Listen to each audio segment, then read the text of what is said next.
Have you ever wondered what it would feel like to stand in the very presence of the Almighty, to feel the earth tremble, see the sky ablaze, and hear a voice that commands the cosmos? Today, we journey back in time, to a moment that forever shaped human history and morality. We're going to the desolate sacred peaks of Mount Sinai, where one man, Moses, had an encounter that would echo through millennia. Picture this. A vast desert, the sun beating down on the Israelites, a nation recently freed from slavery, now camped at the foot of a formidable mountain. This isn't just any mountain. It is Horeb, the mountain of God. For days, it has been veiled in a thick, dark cloud, a sight both terrifying and awe-inspiring. Flashes of lightning pierce the gloom, and the continuous rumble of thunder is a constant reminder that something divine is happening up there. The people were warned not to approach, not even to touch the mountain's base, lest they perish. For on that peak a conversation between heaven and earth was taking place. High upon Mount Sinai, enveloped by that storm cloud and fire, Moses stood in the holy presence of God. He wasn't there for an hour or a day.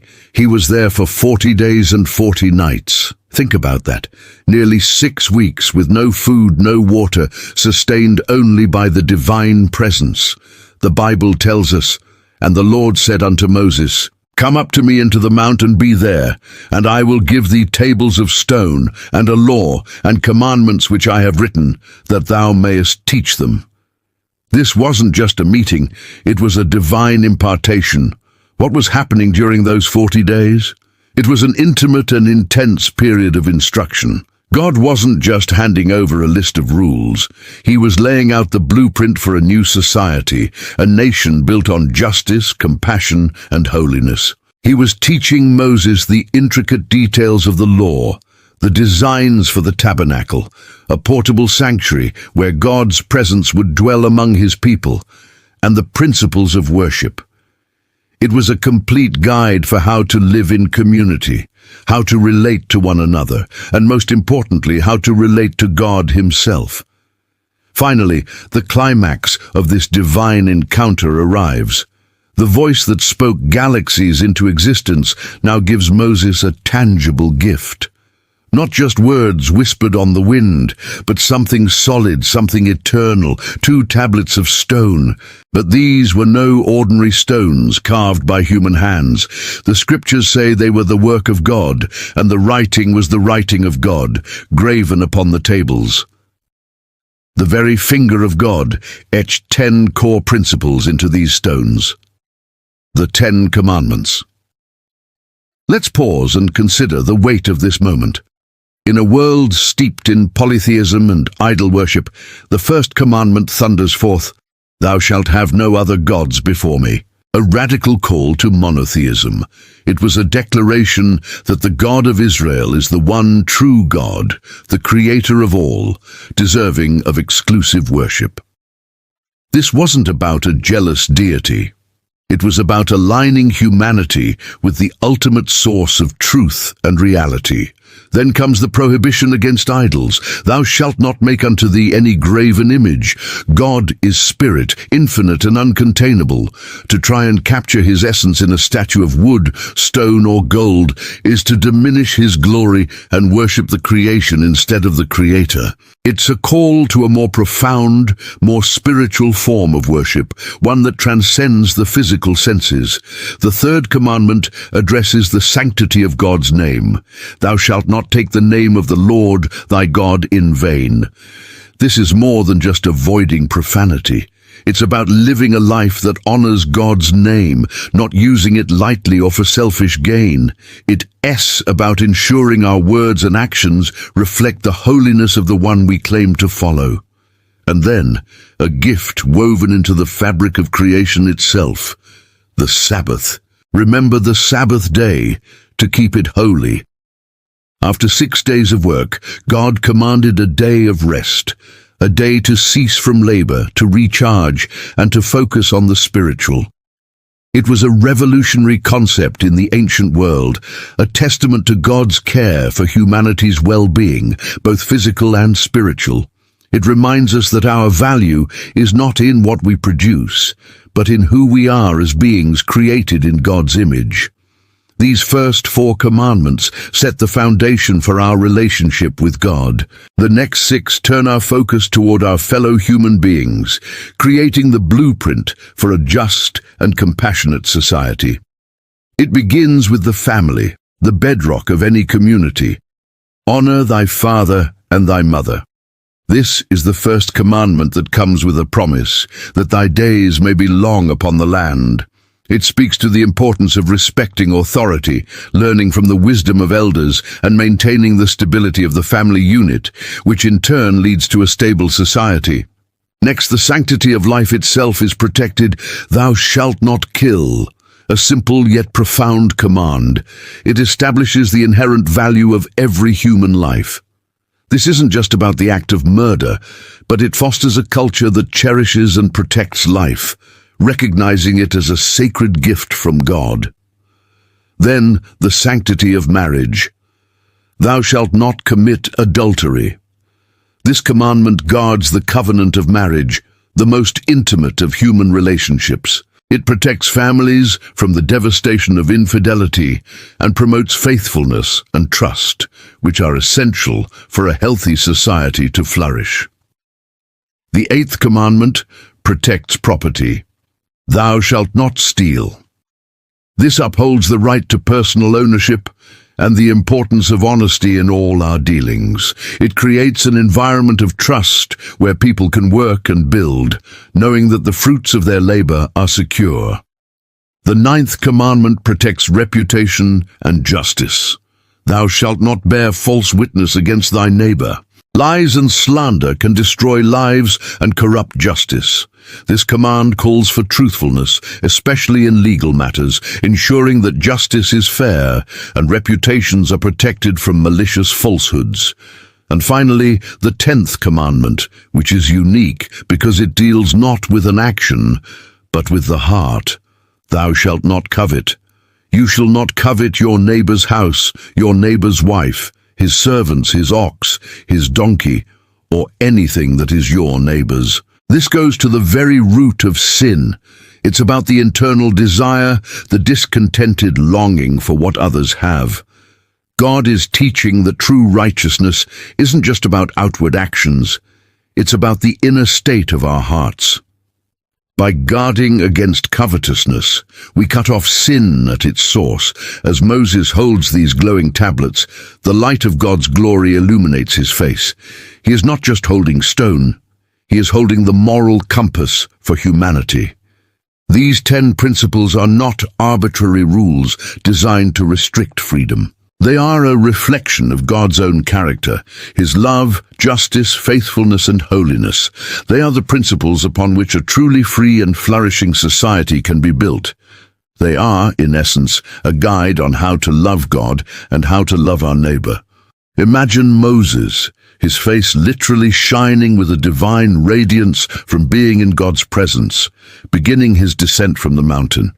He carries with him more than just stone tablets. He carries a covenant, a promise, and a law that would define a people and influence the entire world for generations to come.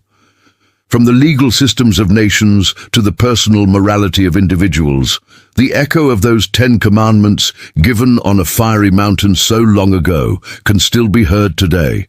These ancient words continue to challenge us. They ask us to look at our relationship with God, our relationships with each other, and the state of our own hearts. They are as relevant now as they were the day Moses brought them down from the cloud-covered peak of Mount Sinai. Thank you so much for joining us on this journey to the heart of one of history's most pivotal moments. Imagine this. You're standing at the foot of a massive, imposing mountain. The ground occasionally trembles, and smoke billows from the peak where your leader, Moses, went to meet with God himself. 40 days ago, 40 long days. At first, there was awe, a sense of reverence. You were part of something monumental. But now the awe has faded, replaced by a gnawing unease. The days have stretched into an eternity. The initial excitement has curdled into impatience, and impatience has given way to a chilling fear. You look around at the faces of your friends, your family. You see the same question in their eyes, that S screaming in your own mind. Where is Moses? Whispers start like a dry desert wind, rustling through the camp. He's been gone too long. Did the fire on the mountain consume him? Maybe he abandoned us. Perhaps he will never return. It's a dangerous thought, but it spreads like wildfire. Faith, once as bright as the morning sun, is now just a faint glow on the horizon. The memory of the miracles, the plagues, the parting of the Red Sea, it all seems so distant now. The present reality is a silent mountain and an absent leader. Fear is a powerful motivator, and it rarely leads to good decisions. It seeks quick fixes and easy answers. The crowd, a sea of anxious faces, surges toward Aaron, Moses' brother, the one left in charge. Their patience has snapped. The collective worry boils over into a desperate demand. A voice cries out, then another, until it becomes a unified, deafening roar. Up! Make us gods who will go before us. As for this Moses, the man who brought us up out of Egypt, we don't know what has become of him. Can you feel the panic in that cry? It's a complete spiritual collapse. They're not just missing a leader. They are rejecting the very God who just delivered them. They want something tangible, something they can see and control, not an invisible God on a remote mountaintop. And what does Aaron do? In this critical moment, this ultimate test of leadership and faith, he buckles under the pressure. Instead of reminding them of God's power and promises, instead of calling them back to faith, he gives in. He tells them, take off the gold earrings that your wives, your sons, and your daughters are wearing, and bring them to me. So the people obey. They strip themselves of their precious jewelry, the very gold likely taken from the Egyptians as they fled. They bring it all to Aaron, a glittering pile of misplaced devotion. He takes this gold, melts it down in a furnace, and with a sculptor's tool he shapes it. What emerges is not a symbol of hope or a monument to their deliverance. It's a golden calf, an idol, a copy of the pagan gods they were supposed to have left behind in Egypt. And when the people see it, they don't recoil in horror. They erupt in celebration. These are your gods, Israel, who brought you up out of Egypt, they shout. It's a shocking, breathtaking betrayal. They attribute their miraculous salvation not to the Almighty God, but to a lump of lifeless metal they just created. The very next day, they build an altar before it, offer sacrifices, and the camp descends into a wild festival, a celebration of their own downfall. This story from Exodus 32 isn't just an ancient tale, it's a timeless warning about human nature. It shows how quickly fear and impatience can erode faith, how easily we can trade the divine for the convenient. We all have our golden calves, the things we turn to for security and comfort when God feels distant or silent. It could be money, success, relationships, or even our own abilities. We fashion them into idols, hoping they will lead us, forgetting the one true God who has already proven his faithfulness time and time again. The question for us today is, when we find ourselves waiting at the foot of our own mountains, will we wait with faith, or will we start collecting gold? Thank you so much for joining me on this journey into one of Scripture's most powerful stories. Have you ever felt lost, waiting for a promise that seems delayed? Imagine standing at the foot of a mountain, your leader gone for what feels like an eternity. This was the scene for the Israelites at Mount Sinai. Moses, their guide, who led them out of bondage in Egypt, had ascended the mountain to speak with God, leaving them in the valley below. 40 days and 40 nights passed. To a people accustomed to the swift, tangible presence of their former masters and the visible gods of Egypt, this silence was deafening. Doubt began to creep in. like a morning fog, obscuring the memory of the miracles they had just witnessed, the plagues, the parting of the Red Sea. The divine presence that had thundered from the mountaintop now seemed distant, and fear began to fester. The crowd grew restless. Murmurs turned into demands. They approached Aaron, Moses' brother, the one left in charge. "Come, make us gods who will go before us," they cried. "As for this Moses, the man who brought us up out of Egypt, we do not know what has become of him." Their desperation was palpable. They craved a visible, tangible symbol of power, something they could see and touch, a replacement for the leader they feared they had lost, and the invisible God they struggled to trust. Faced with this immense pressure, Aaron made a fateful decision. Perhaps he was afraid, perhaps he thought he could control the situation, but his next words would change everything. "Take off the gold earrings that your wives, your sons, and your daughters are wearing, and bring them to me." It was a stunning request. This wasn't just any gold. It was the wealth they had carried out of Egypt, a symbol of their liberation, a testament to God's provision. One by one, they complied. The precious ornaments, once signs of freedom, were willingly given up. The people stripped themselves of their treasures, casting them into a pile before Aaron. He gathered the glittering heap, rings, bracelets, and earrings, a fortune in gold, now destined for a new and terrible purpose. The very wealth that represented their miraculous escape was about to become the instrument of their greatest betrayal. Aaron took the gold, the hopes and fears of a nation condensed into a pile of precious metal. He built a fire, and into the roaring flames he cast the treasures. The gold glowed, softened, and melted into a shimmering liquid pool. The intricate designs of their jewelry, each piece a personal story, were lost, consumed by the heat, becoming a formless, molten mass. It was a point of no return. With skilled hands, he took a tool and began to shape the molten gold. As the metal cooled, an image began to emerge. It was a familiar one, an image straight from the idolatrous world they had just left behind. A calf, a young bull, a symbol of strength and fertility worshipped by the nations surrounding them. It was a complete and utter regression, a turning back to the very slavery of the mind they were supposed to have escaped. He polished the statue until it glittered under the desert sun, a magnificent yet lifeless object. Aaron presented it to the people, and a great shout rose from the crowd. In a moment of collective delusion, they declared, "These are your gods, O Israel, who brought you up out of the land of Egypt." They attributed their miraculous deliverance, the work of the one true God, to this inanimate object, a product of their own hands and their own fear. To consecrate their new God, Aaron built an altar before it. He proclaimed a festival for the next day. "Tomorrow is a feast to the Lord," he announced, tragically attempting to blend the worship of the holy God with this profane idol. They were trying to have it both ways, to fit the infinite God into a finite, controllable form. The next morning, the people rose early.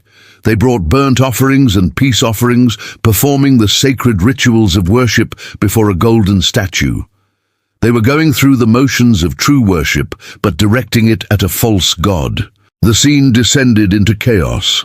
After the religious ceremony came the revelry. The Bible says the people sat down to eat and drink and rose up to play. It was a wild, unrestrained celebration, a feast of rebellion masked as an act of worship. High on the mountain, unaware of the scene unfolding below, Moses was receiving the law from God, including the very first commandment. "You shall have no other gods before me. You shall not make for yourself a carved image." The irony is devastating. As the words were being inscribed on stone tablets, the people were breaking the very first and second laws with uninhibited glee. God saw what was happening. His tone was not of disappointment, but of righteous anger. "Go down," he told Moses, "for your people whom you brought up out of the land of Egypt have corrupted themselves." God's judgment was swift and severe. He saw their immediate turn to idolatry, their stiff-necked refusal to trust, and their quick descent into pagan revelry. As Moses descended the mountain with Joshua, carrying the 2 tablets of the covenant, he began to hear the noise from the camp. Joshua, a military man, thought it was the sound of war, but Moses knew better. It is not the sound of shouting for victory, or the sound of the cry of defeat, he said, but the sound of singing that I hear. It was the sound of celebration, but a celebration of sin. When Moses drew near the camp and saw the calf and the dancing, his own anger burned hot. In a moment of profound symbolism, he threw the stone tablets from his hands, shattering them at the foot of the mountain. The broken law was a perfect reflection of the people's broken covenant with God. Their relationship, so newly forged, was already fractured.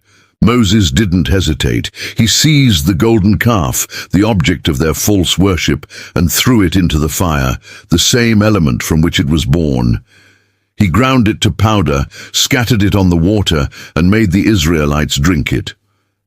He forced them to ingest the very symbol of their sin, a bitter, tangible consequence for their unfaithfulness. It was a harsh but powerful lesson. The idols you create will ultimately be consumed, and you will be left with nothing but the bitter taste of your own rebellion. This story of the golden calf is more than just an ancient tale. It's a timeless warning about human nature. It reveals our tendency to trade the unseen glory of the eternal God for the visible, tangible comforts of our own creation. We may not be forging golden statues today, but what are our modern-day idols?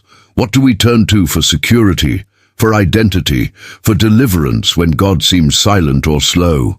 Is it wealth, success, relationships, or our own abilities? The Israelites craved a God they could control, one that fit their expectations and eased their fears. We often do the same, trying to shape God into our own image rather than being transformed into His. But the story also contains a powerful thread of hope. Moses, in this moment, acts as an intercessor. He pleads with God on behalf of the people, reminding God of His promises to Abraham, Isaac, and Jacob. This points us to the ultimate intercessor, Jesus Christ, who stands in the gap for us. The golden calf shows us our deep need for a Savior, our inability to remain faithful on our own.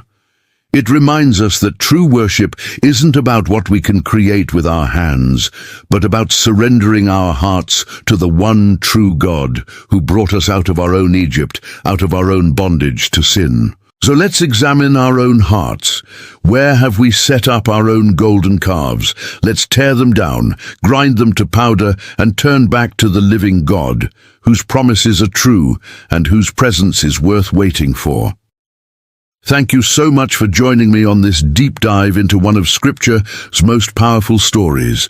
If this resonated with you, please hit that like button and subscribe for more content that explores the timeless truths of the Bible. Sound of thunder rumbling, a powerful deep voice with an echo speaks, "Go, get thee down, for thy people have corrupted themselves." God's heart burned with sorrow, for His chosen people had forgotten Him. Moses, holding the tablets of the covenant, turned to descend the mountain. His face, still radiant from his encounter with God, was now etched with a profound sense of urgency and dread. With every step down the rugged path, the faint sounds from the camp below grew louder, transforming from a distant hum into a chaotic roar of revelry. The air, once filled with the sacred silence of the mountain peak, now carried the disturbing echoes of a people lost. When Moses, accompanied by his faithful attendant Joshua, finally reached the edge of the camp, the scene that unfolded before them was one of shocking rebellion. There, in the very shadow of the holy mountain where God had revealed His glory, the Israelites were dancing and singing around a golden calf. This idol, fashioned from their own jewelry, was a blatant rejection of the living God who had just delivered them from bondage in Egypt. The people who had trembled before the thunder and lightning on Sinai were now bowing to a lifeless statue. A righteous anger, a reflection of God's own holy wrath, surged through Moses. The 2 stone tablets in his hands, inscribed by the very finger of God, felt impossibly heavy. They were a testament to the sacred covenant the people were so brazenly violating. In a moment of pure, raw emotion, Moses lifted the tablets high and then hurled them to the ground at the foot of the mountain. They shattered into pieces, a devastatingly symbolic act. The broken law mirrored a broken covenant, a broken trust. The sound of the splintering stone cut through the noise of the celebration, a chilling premonition of the consequences to come. The party stopped abruptly. All eyes turned to Moses, his face a mixture of fury and heartbreak. He strode into the midst of the stunned crowd, straight to the golden calf. Without hesitation, he seized the idol, threw it into the fire, and ground it into a fine powder. He then scattered the dust onto the water and made the Israelites drink it. This was not just punishment. It was a bitter lesson. He forced them to ingest the very symbol of their sin, to physically consume the evidence of their faithlessness. It was a tangible, gut-wrenching reminder of how they had poisoned their relationship with God. Moses then turned to his own brother, Aaron, the high priest who had allowed this to happen. "What did this people do to you?" Moses demanded, "that you have brought such a great sin upon them?" Aaron, trembling, tried to explain. He spoke of the people's impatience, their fear, their demand for a visible God to lead them. He recounted how he had asked for their gold and simply cast it into the fire, and as if by magic, out came this calf. His excuse was feeble, a weak attempt to shift blame, highlighting the vacuum of leadership that had allowed this spiritual disaster to occur. Seeing the people running wild, completely unrestrained, Moses stood at the gate of the camp and made a powerful declaration. His voice boomed, calling for a clear choice, a line to be drawn in the sand. "Whoever is on the Lord's side, come to me." In that moment of crisis, a decision had to be made. There was no middle ground, no room for neutrality. It was a call to loyalty, a summons to stand for God against the tide of rebellion. And the sons of Levi, the tribe from which Moses and Aaron descended, rallied to his side. They gathered around him, their faces set with determination, ready to restore order and holiness to the camp. Moses, acting on God's command, then gave them a grim and difficult task. He instructed them to take up their swords and go through the camp, bringing judgment upon the instigators of this idolatry. It was a terrible, necessary act of purification. That day, about 3,000 men fell. It was a day of deep mourning, a stark and painful consequence for turning away from the living God. The celebration had turned to slaughter, joy to bitter tears. The next day, a heavy silence hung over the chastened camp. Moses addressed the survivors, his voice heavy with sorrow but also with a glimmer of hope. "You have committed a great sin," he told them, "but now I will go up to the Lord. Perhaps I can make atonement for your sin." With the weight of his people's transgression on his shoulders, Moses began the arduous journey back up Mount Sinai, back into the presence of the Almighty. He was no longer just a leader, he was an intercessor, a mediator, preparing to plead for the very lives of the people who had so grievously betrayed their God. Once again, Moses stood before the Lord. But this time, he was not there to receive the law, but to beg for mercy.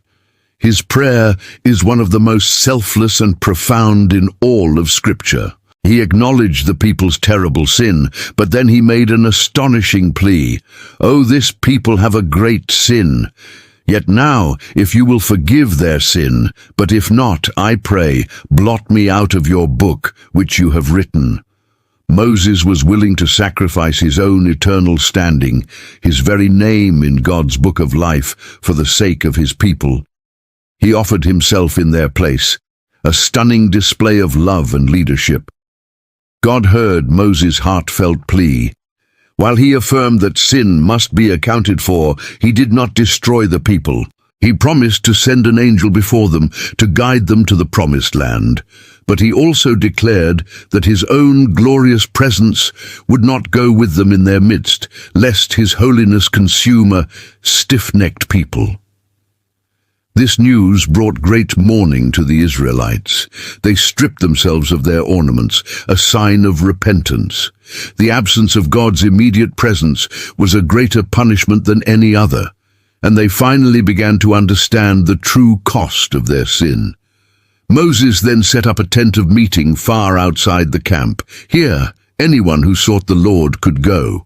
And whenever Moses entered the tent, the pillar of cloud would descend and stand at the entrance, and the Lord would speak with Moses face to face as a man speaks to his friend. The people would watch from their tents, and when they saw the pillar of cloud, they would all rise and worship. This tent became a new temporary focal point for their relationship with God, a powerful symbol that even after profound failure, a path to communion with God could still be found through a faithful mediator. In this intimate space, Moses made one more bold request of God. He pleaded, "Show me your glory." God granted his request, but not in the way Moses might have expected. He told Moses that no one could see his full glory and live, but he would hide Moses in the cleft of a rock and cover him with his hand as his goodness passed by. Moses would only be allowed to see God's back. This encounter revealed God's essential nature. The Lord, a God merciful and gracious, slow to anger, and abounding in steadfast love and faithfulness. God then commanded Moses to cut 2 new stone tablets just like the first ones. He instructed him to come up the mountain once more, where God himself would write the words of the covenant, the 10 commandments, upon them. This act was a powerful symbol of restoration and second chances. The covenant, though broken by the people, was being renewed by a merciful God. It was a testament to his unwavering commitment to his chosen people, despite their failings. The law was restored, not because the people deserved it, but because God is a God of grace. When Moses came down from Mount Sinai with the 2 new tablets, the skin of his face shone because he had been speaking with God. The radiance was so bright that Aaron and the people were afraid to come near him. Moses had to put a veil over his face when he spoke to them. This radiant glow was a visible sign of his intimacy with the divine, a constant reminder to the people of the holiness of the God they served and the gravity of the covenant they had been given. It was a light in the darkness, a beacon of hope leading them forward. The story of the golden calf is a sobering and timeless lesson. It reminds us how quickly we can turn from God, how easily we can create idols in our own lives, and the devastating consequences that follow. Yet, it is also a story of incredible hope. It shows us the power of passionate intercession and the heart of a true leader. Most importantly, it reveals the character of God, a God who is just and holy, yet overwhelmingly merciful, gracious, and ready to forgive. It teaches us that even when we have failed spectacularly, the path back to God is paved with repentance and his unending grace. Thank you for joining us on this journey through one of Scripture's most powerful narratives. If this story has touched your heart, please consider liking this video, sharing it with others, and subscribing to our channel for more deep dives into the timeless truths of the Bible. Have you ever felt like you were on the verge of a breakthrough only to have everything fall apart? Picture this. You've climbed a mountain, not just any mountain, but the very place where heaven touches earth. You've spent 40 days and 40 nights in the presence of the Almighty, receiving the blueprint for a new way of life, a covenant of love and law. This was Moses' reality on Mount Sinai. He held in his hands stone tablets, inscribed not by human hands, but by the very finger of God. These weren't just rules. They were a promise, a guide for a fledgling nation of former slaves, teaching them how to live in freedom, how to love God, and how to love one another. Imagine the weight of that moment, the sheer awe and the profound sense of purpose. Moses was bringing down a divine constitution, a gift that would shape destinies for millennia. He was descending from the peak, carrying the future of his people. The air was thin, the path was treacherous, but his heart was full. He was bringing light into the darkness, order into chaos. As Moses began his descent, with his faithful attendant Joshua by his side, the silence of the holy mountain started to give way to a distant, unsettling noise. It was a faint hum at first, a vibration carried on the wind, growing louder with every step they took down the rocky slopes. Joshua, a young warrior with keen ears, stopped. A look of concern washed over his face. "Master," he said, his voice laced with worry, "I hear something from the camp. It sounds like the noise of war." It was a logical conclusion. For a nation surrounded by potential enemies, encamped in a vast and unforgiving wilderness, the sound of battle was a constant threat. Joshua's mind likely raced with scenarios of attack, ambush, and chaos. He was ready to draw his sword, to rally the faithful, to defend his people. His perspective was that of a soldier trained to identify threats and react with force. War was the language he understood. But Moses, his face still radiant from his encounter with the divine, shook his head slowly. A deep sadness veiled his eyes, a sorrow that seemed to age him in an instant. He knew this sound. It wasn't the triumphant shout of victors who had overcome an enemy. It wasn't the desperate cry of the defeated, mourning their losses. No, this was something else entirely, something far more heartbreaking. "It is not the sound of those who shout for victory," Moses said, his voice heavy with grief, "nor is it the sound of those who cry out in defeat. The sound I hear, it is the sound of singing." Imagine Joshua's confusion. Singing? How could singing be worse than war? But Moses understood. This wasn't the harmonious praise of a people grateful to their deliverer. It was the wild, unrestrained revelry of a people who had forgotten him. It was the sound of a spiritual betrayal, a deeper and more devastating wound than any sword could inflict. The song rising from the valley floor was a funeral dirge for their faithfulness. As they drew closer, the scene that unfolded at the base of the mountain was worse than Moses could have imagined.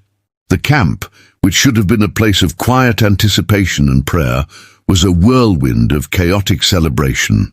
And at the very center of it all, gleaming grotesquely under the desert sun, stood a golden calf. An idol, a molten image forged from the people's own jewelry. The very gold rings and earrings that were once symbols of their liberation from Egypt were now melted down into a symbol of their new, self-imposed bondage.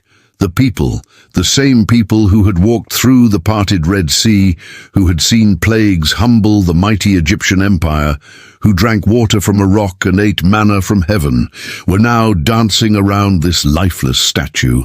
They were bowing, shouting and proclaiming, "These are your gods, O Israel, who brought you up out of the land of Egypt."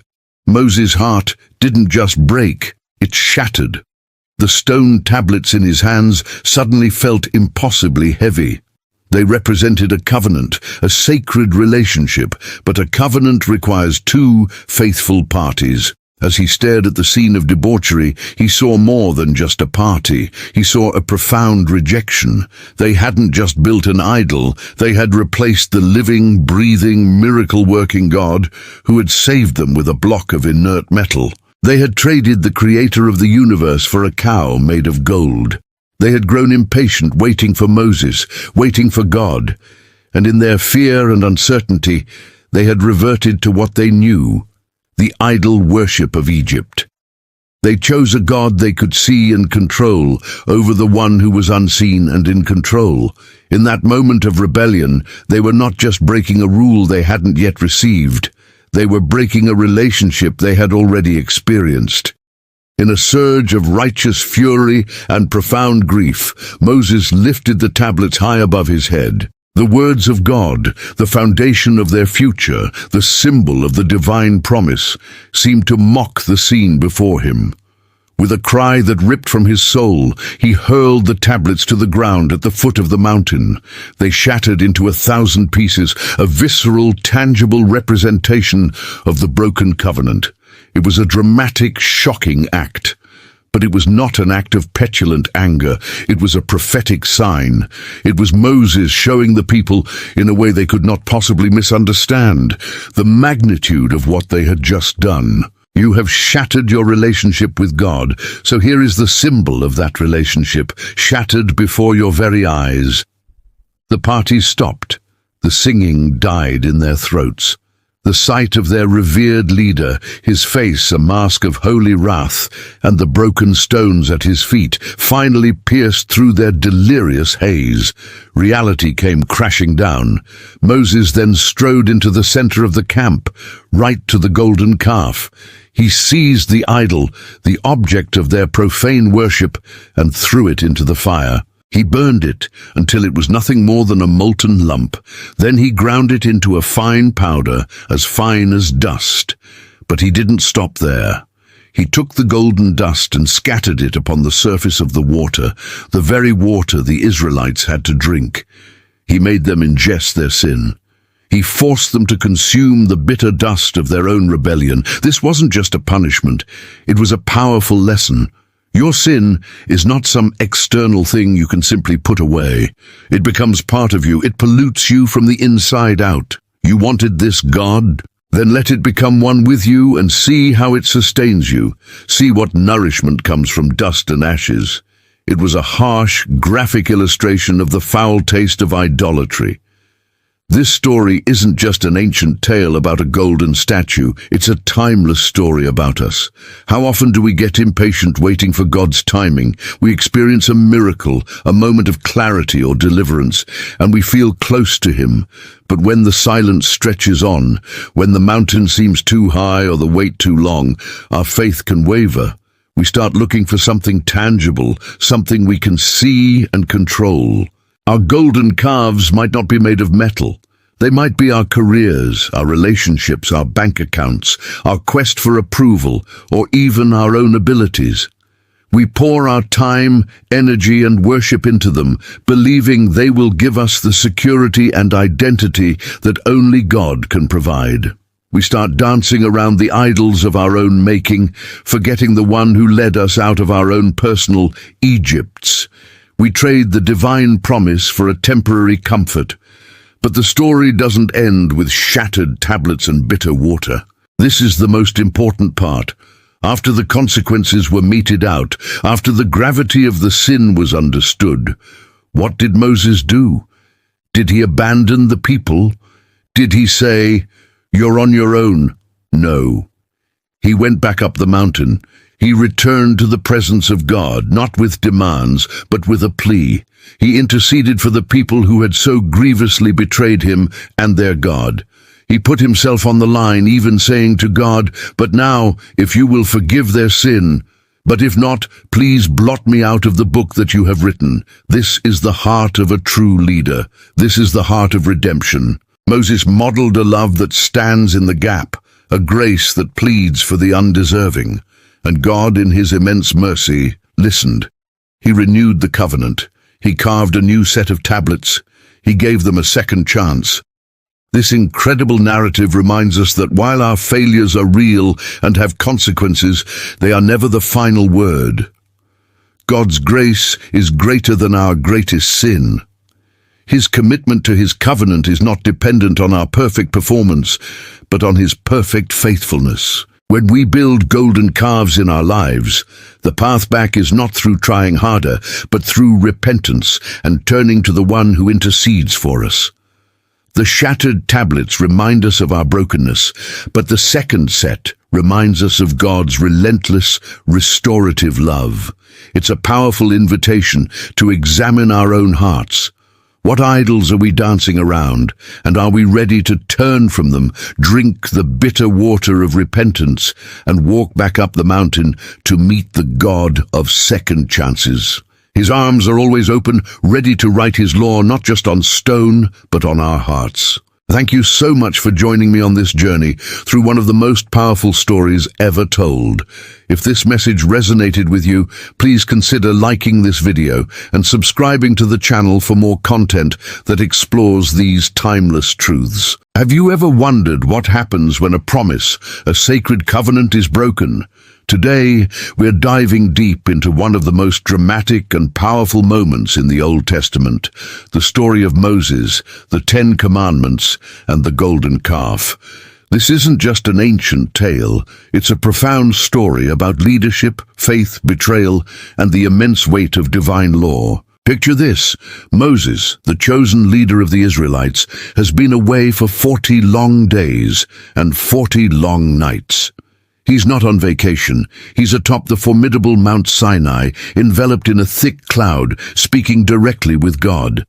It's a moment of unparalleled divine revelation.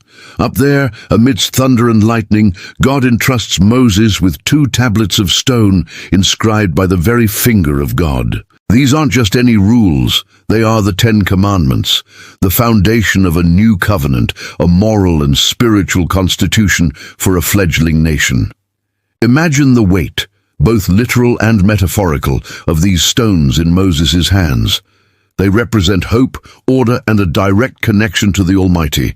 But while Moses is communing with God, something is stirring down below. The people, the very ones who witnessed God's power in parting the Red Sea and who pledged their allegiance, are growing restless. 40 days is a long time to wait when you're in the middle of a vast, unforgiving wilderness. Their leader is gone, and so it seems is their God. Fear and uncertainty begin to creep in, poisoning their faith. They gather around Aaron, Moses' brother, the one left in charge. "Come," they demand, "make us gods who will go before us. As for this Moses, the man who brought us up out of Egypt, we do not know what has become of him." It's a moment of collective panic, a crisis of faith. Aaron, in a moment of weakness and perhaps fearing for his own life, gives in to their demands. He tells them to bring their gold earrings, the very treasures they carried out of Egypt. From this gold, a calf is forged, a golden calf. Not a symbol of their true God, but a lifeless idol, a throwback to the pagan worship they were meant to have left behind in Egypt. And what do? They worship it. They build an altar, offer sacrifices, and declare, "These are your gods, O Israel, who brought you up out of the land of Egypt." They feast and revel, completely forgetting the God who had performed miracle after miracle for them. They trade the glory of the invisible, all-powerful God for a golden statue. Meanwhile, back on the mountain, God sees everything. He knows the hearts of the people have turned. His anger burns, and he tells Moses what's happening.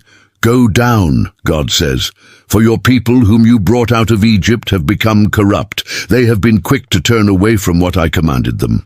God even offers to destroy the people and start a new nation with Moses. But here we see the true heart of a leader. Moses, instead of seizing the opportunity for his own glory, pleads for his people. He intercedes. He reminds God of his promises to Abraham, Isaac, and Jacob.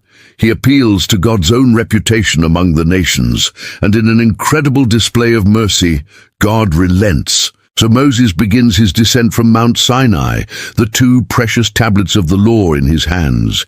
With him is his young aide, Joshua. As they get closer to the camp, they hear the noise. Joshua thinks it's the sound of war, but Moses knows better. It's the sound of celebration, of idolatrous revelry, and then he sees it. With his own eyes, he sees the golden calf and the people dancing around it. The sight is so jarring, so utterly devastating, that something inside Moses snaps. The leader who had just pleaded for his people's lives is now consumed by a righteous fury. The promises of God, etched in stone, feel like a mockery in the face of such blatant betrayal. In a moment of holy anger, he raises the tablets high above his head. These stones, a gift from God, a symbol of the covenant, now seem worthless. And with all his might, he throws them down at the foot of the mountain. They shatter into 1,000 pieces upon the rocks, a perfect, tragic symbol of how Israel had just shattered their covenant with God. The divine contract was broken before it was even fully delivered. The party stops. The music dies. The people watch in stunned silence as the fragments of the law lie scattered in the dust. But Moses isn't finished. His anger is now focused, purposeful. He walks straight to the golden calf, the object of their foolish worship. He takes the calf which they had made and throws it into a blazing fire. He watches as the gold melts and warps, its form dissolving in the intense heat. But even that is not enough. He takes the molten lump and grinds it and grinds it and grinds it until it is nothing but a fine powder. He's not just destroying an idol, he's annihilating the very idea of it, reducing their God to dust. Then he takes this golden dust and scatters it upon the water that the Israelites drink from the stream. And then comes the final, bitter lesson. He makes the Israelites drink the water. They are forced to ingest the very symbol of their sin, to consume their own rebellion. It's a harsh, visceral act, designed to make them understand the foul taste of their betrayal.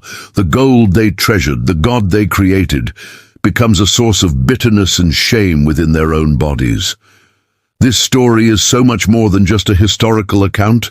It's a powerful lesson about the human tendency to trade the profound for the profane, the eternal for the temporary. It teaches us about the fragility of faith and the destructive power of fear. It shows us the passion of a true leader, one who can both plead for his people's lives and hold them accountable for their actions. And most importantly, it reveals the nature of God's law. It's not a set of arbitrary rules, but a sacred trust. When that trust is broken, the consequences are shattering, just like those tablets on the rocks. Yet even in this story of broken tablets and shattered faith, there is a glimmer of hope, because we know this isn't the end. Moses will go back up the mountain. New tablets will be carved. The covenant, though broken, will be renewed. It's a testament to a grace that is greater than our failures, a mercy that endures even in the face of our deepest betrayals. Have you ever faced a moment where you had to make a choice, a real defining choice about who you are and what you stand for? A moment where standing on the sidelines was no longer an option. Today, we're diving deep into one of the most intense, dramatic moments in the entire Bible, a story of betrayal, a test of faith, and a powerful call to commitment. It's the story of the golden calf, and it holds a timeless lesson for every single one of us. Imagine this. Moses is up on Mount Sinai, communing with God, receiving the very foundations of law and society, the 10 Commandments. It's been 40 days. Down below, in the valley, the people he led out of slavery, the people who witnessed the parting of the Red Sea and plagues that humbled a mighty empire, are growing restless. Doubt, fear, and impatience begin to fester like a wound. They've gone from celebrating their freedom to forgetting the one who freed them. They gather around Aaron, Moses' brother, and their demand is shocking. Make us gods who will go before us. As for this Moses, the man who brought us up out of Egypt, we don't know what has happened to him. Think about the gravity of that statement. They've traded the invisible, all-powerful God for a tangible, man-made idol. They pool their gold, the very treasures they carried out of Egypt, and melt it down. From the flames emerges a golden calf, a symbol of power and fertility, worshipped by the nations around them. And they declare, "These are your gods, Israel, who brought you up out of Egypt." The party that follows is a scene of chaos. They offer sacrifices to this lifeless statue and indulge in wild revelry. They have broken the first 2 commandments before the tablets they were written on even made it down the mountain. It's a heartbreaking betrayal, a spiritual amnesia of the worst kind. Up on the mountain, God sees everything. He tells Moses what's happening, and his anger burns hot. He even offers to start over, to make a great nation from Moses alone. But Moses, in one of the most powerful acts of intercession in Scripture, pleads for the people. He reminds God of his promises to Abraham, Isaac, and Jacob. He stands in the gap, a true leader who loves his people even in their darkest hour. God relents, showing a glimmer of mercy amidst the coming judgment. Now picture the scene as Moses descends the mountain. Joshua meets him, hearing the noise from the camp and mistaking it for the sound of war. Moses, his heart heavy, knows better. As he gets closer and sees the calf and the dancing, his own righteous anger explodes. He smashes the 2 stone tablets at the foot of the mountain, a powerful symbolic act showing that the people had already shattered the covenant they represented. He grabs the golden calf, throws it into the fire, grinds it to powder, scatters it on the water, and makes the Israelites drink it. This isn't just about destroying an idol, it's about making them internalize their sin, to taste the bitter reality of their betrayal. He confronts Aaron, who gives a flimsy excuse, claiming he just threw the gold into the fire, and out came this calf. It's a pathetic attempt to dodge responsibility, highlighting how far they had fallen. And this brings us to the climax, the moment of decision. The party is over. The reality of their sin hangs heavy in the desert air. Moses stands in the gate of the camp, his voice ringing with authority and urgency. He draws a line in the sand, not with a stick, but with a question that echoes through eternity. He cries out, "Who is on the Lord's side? Let him come unto me." This is it, the moment of truth. There's no middle ground, no room for neutrality. You are either with God or you are with the rebellion. You can't have one foot in the world and one foot in the kingdom. It's a call for radical allegiance, for a conscious, deliberate choice. Who answers the call? The sons of Levi, Moses' own tribe. They don't hesitate. They walk across that line in the sand and stand with Moses, separating themselves from the chaos and idolatry. They choose God, even when it's hard, even when it means standing against their own countrymen, perhaps even their own friends and family. They choose loyalty to the Creator over the comfort of the crowd. What followed was a day of terrible judgment. Justice had to be served for the covenant to be restored. It was a painful, severe consequence for their rebellion, but it was also a day of mercy. Not everyone was destroyed. A remnant was preserved. The tribe of Levi, because of their faithfulness in that critical moment, was set apart and consecrated for the service of the Lord, becoming the priests for the nation. Their decisive action in a moment of crisis defined their destiny. So, what does this ancient story have to do with you and me today? Everything. The call still rings out. Who is on the Lord's side? We may not be tempted to build a literal golden calf, but our idols can be more subtle. They can be wealth, success, popularity, comfort, or even our own opinions and desires. Anything we put in God's place, anything we look to for our security and identity instead of Him, becomes our golden calf.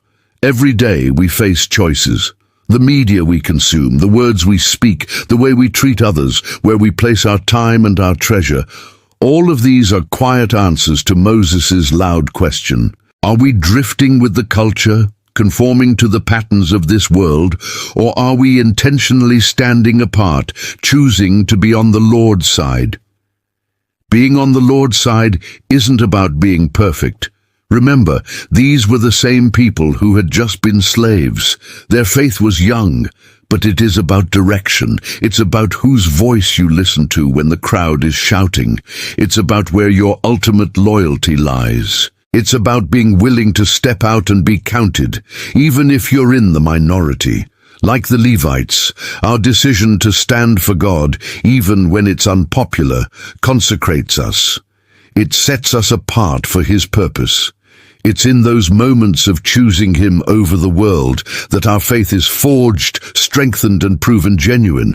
So I ask you today, as you go about your week, listen for that question echoing in your own heart. In your workplace, in your family, in your private thoughts, who is on the Lord's side? Let your answer not just be a word, but an action, a choice, a step across the line to stand with him. Thank you so much for joining me today to explore this incredibly powerful story. Have you ever felt so utterly betrayed by the people you love? Imagine leading them out of bondage, witnessing miracles, only to find them bowing down to a golden idol, a lifeless statue, just a few weeks later.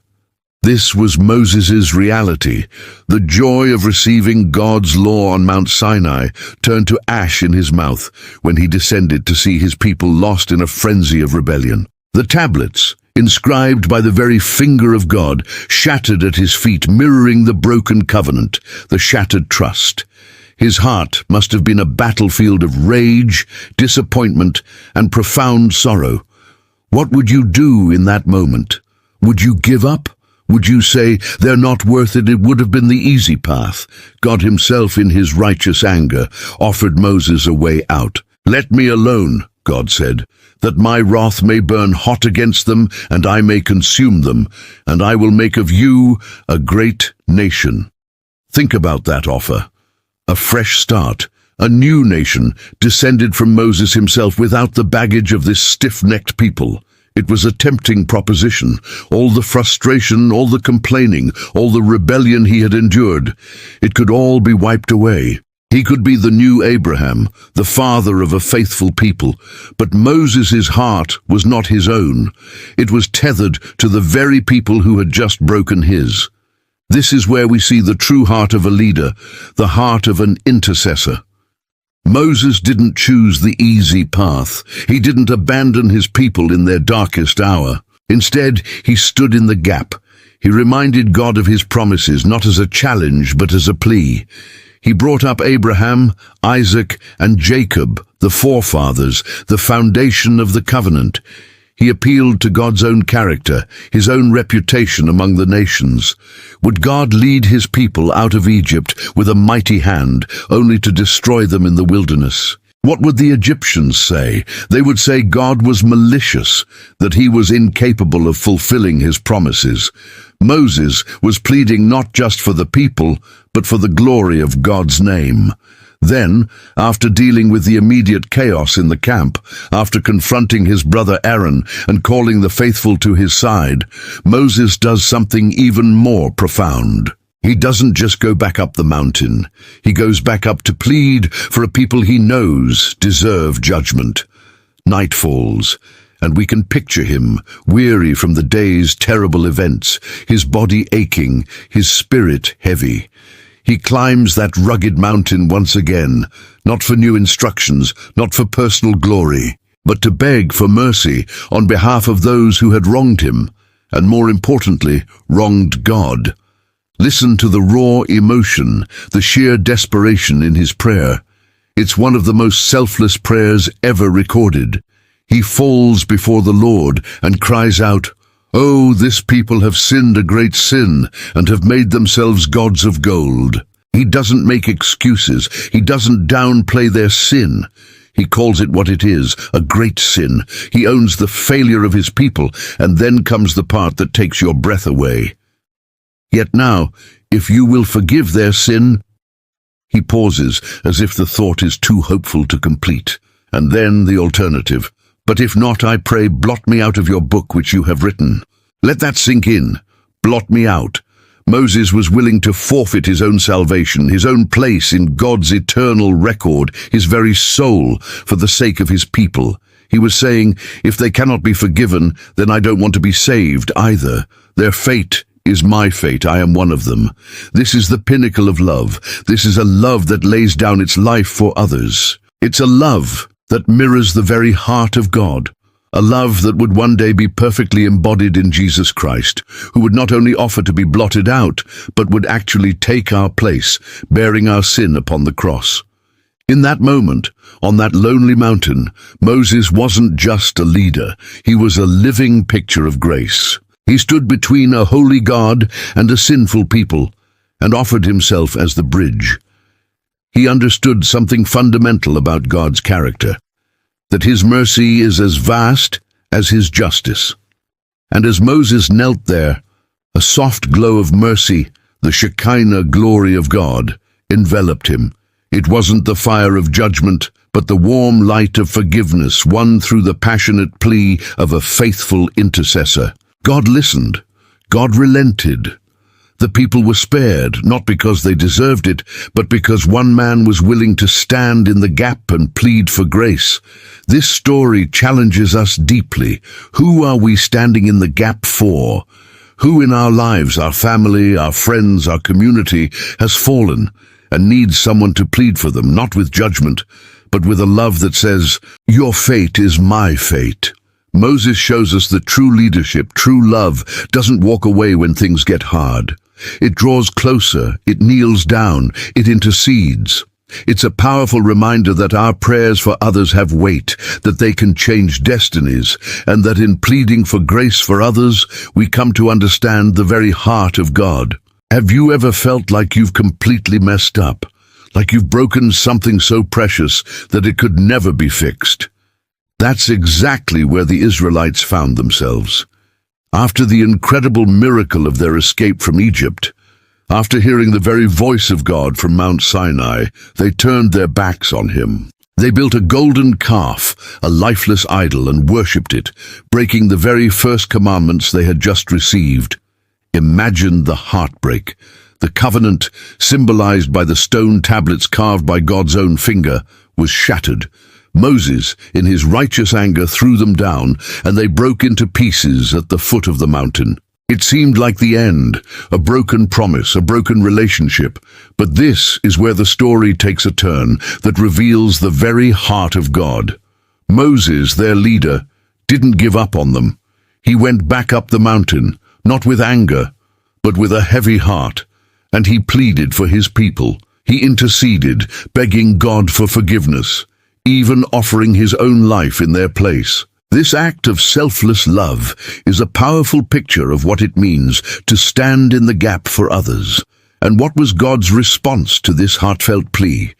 It's one of the most beautiful and profound moments in the entire Bible. God heard Moses' prayer. He didn't say they had their chance. He didn't say it's too late. Instead, he showed his true nature. He told Moses, "Carve 2 stone tablets like the first ones, and I will write on them the words that were on the first tablets, which you broke." This wasn't just about replacing a broken object. This was about restoring a broken relationship. God was giving them a second chance. He was demonstrating that his love and his commitment were stronger than their failure. As Moses stood on the mountain ready to receive the new tablets, God revealed himself in a way he never had before. He passed in front of Moses and proclaimed his own name, his own character. The Lord, the compassionate and gracious God, slow to anger, abounding in love and faithfulness, maintaining love to thousands, and forgiving wickedness, rebellion, and sin. Let those words sink in. This is who God is. Not a distant, angry judge waiting for us to fail, but a loving Father, full of mercy, quick to forgive, and whose love never, ever runs out. This is the core of the renewed covenant. It's a promise based not on the people's ability to be perfect, but on God's unchanging, merciful character. The story of the second set of tablets is a story of hope for all of us. We've all had our golden calf moments, times when we've turned away, when we've broken promises, when we've felt the crushing weight of our failures. We've all felt like we've shattered something precious. But this story reminds us that with God, there is always a path to restoration. His mercy is bigger than our biggest mistake. Just as he called Moses to carve new tablets, he invites us to come back to him, to allow him to rewrite his promises on our hearts.